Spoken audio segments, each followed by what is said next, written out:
औज़ुबिल्लाहिमिनश्शैतानिर्रजीम बिस्मिल्लाहिर्रहमानिर्रहीम। अस्सलाम वालेकुम। आप देख रहे हैं उर्दू एस्ट्रोलॉजी और मैं हूँ एस्ट्रोलॉजर अलमास यूनुस। आप लोगों के लिए मैं मंथली पाकिस्तान के ज़ायचा पे प्रेडिक्शंस लेकर आती रहती हूँ और वैसे भी सारी प्रेडिक्शंस लेकर आती हूँ। आपको पता है कि उसमें कितनी एक्यूरेसी होती है। जैसे मैंने बताया वैसे ही चीज़ें जो हैं आपके सामने आई। आज भी मैं ज़ायचा पाकिस्तान के साथ आप लोगों के लिए एक वीडियो लेके आई हूँ जिसमें 14 मार्च से 14 अप्रैल तक पूरे एक माह को हम कवर करेंगे। देखेंगे कि इस मंथ में पाकिस्तान में कौन कौन से हालात वाक़यात हो सकते हैं और हमें किन चीज़ों से बहुत ज़्यादा मोहतात रहना है। तो हम बढ़ते हैं अपनी प्रेडिक्शन की तरफ, लेकिन उससे पहले अगर आप लोगों ने मेरे चैनल को सब्सक्राइब नहीं किया तो सबसे पहले इसको सब्सक्राइब कर लें और बेल आइकन को प्रेस कर दें ताकि मेरी आने वाली वीडियोस के नोटिफिकेशन आप लोगों को रिसीव हो सके।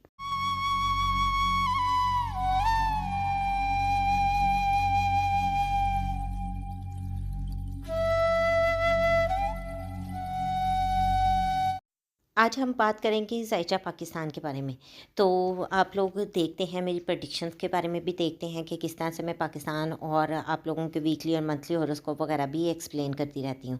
तो जो लोग चैनल को देखते हैं, अगर आप लोग कुछ लर्निंग पॉइंट ऑफ व्यू से देखना चाहते हैं तो आप फेसबुक का ग्रुप ज्वाइन कर सकते हैं। वहाँ पर बहुत ज़्यादा नॉलेज शेयर करती हूँ। Facebook page Urdu astrology visit कर सकते हैं आप लोग। और ट्विटर पर जो लोग नहीं यूट्यूब को बहुत ज़्यादा देखते, वो ट्विटर पर, इंस्टाग्राम, कुछ तमाम सोशल मीडिया प्लेटफॉर्म्स पर मेरी वीडियोस वगैरह मौजूद हैं।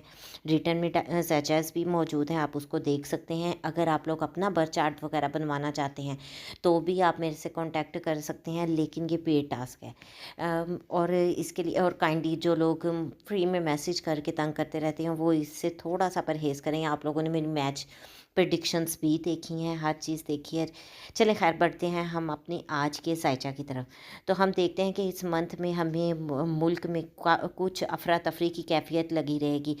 एक अदम इत्मीनानी की कैफियत होगी कि इस लम्हे ये होने वाला है या वो होने वाला है। इस तरह की कुछ कैफियत हमारे लिए बनी रहेंगी। और हायर अथॉरिटीज़ जो हैं, ये वक्त उन लोगों के लिए कुछ नाखुशगवार सा वक्त होगा। वो लोग जिस तरह से सोचेंगे चीज़ें उनके साथ वैसे नहीं जाएंगी, उसमें बहुत सारी चीज़ें रद्द-ओ-बदल हो सकती हैं।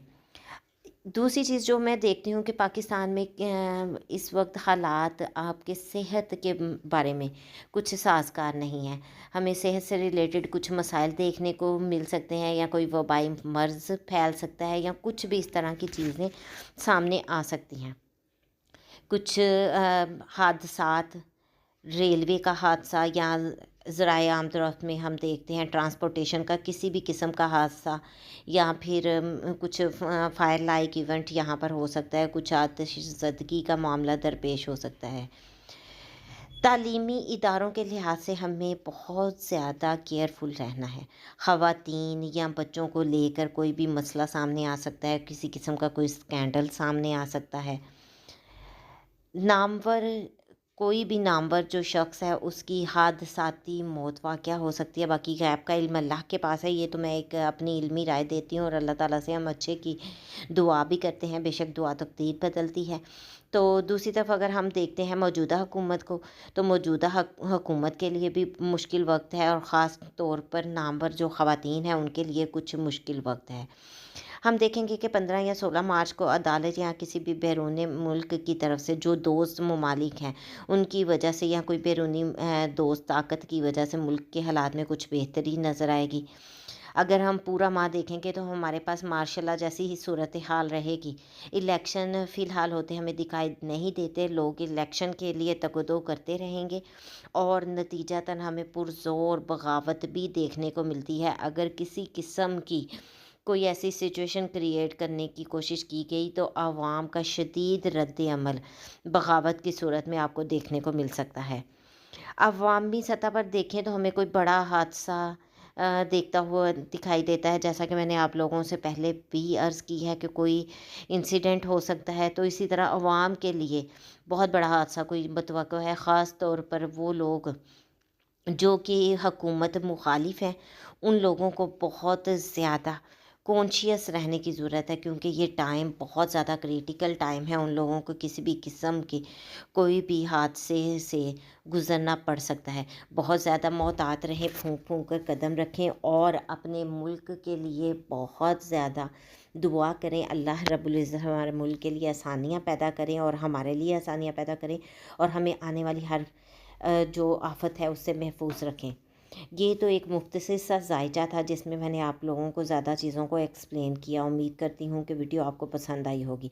इसके अलावा अगर आप कोई मैच प्रेडिक्शन लेना चाहते हैं, अपना जायचा बनवाना चाहते हैं, आपके कुछ रुके हुए काम हैं उनके बारे में जानना चाहते हैं, तो आप इन नंबर्स पर मेरे से रब्ता कर सकते हैं। नंबर स्क्रीन पर चल रहे हैं, आप उनको देखकर आप रब्ता कर सकते हैं। लेकिन मैं आप लोगों को एक बार फिर वाज़ेह कर दूं कि ये पेड टास्क है, और जो स्क्रीन पर 2 नंबर मेंशन है मेरे सिर्फ ये 2 नंबर हैं। इसके अलावा मेरा कोई नंबर नहीं है। अगर आप किसी और से रब्ता करते हैं, जैसा कि मुझे शिकायत कुछ मौसूल हो रही हैं फ्रॉड वगैरह या इस तरह की सिचुएशन की, तो मैं आप लोगों को बता दूं कि ये 2 नंबर है। इसके अलावा आप किसी भी नंबर पर रिप्लाई मत करें, इन्हीं पर मुझसे रब्ता करें। अब इस वीडियो के साथ ही मैं आप लोगों से इजाज़त चाहूँगी। अपना और अपने प्यारों का बहुत सा ख्याल रखिएगा और मुझे भी दुआओं में याद रखिएगा। अल्लाह हाफ़िज़।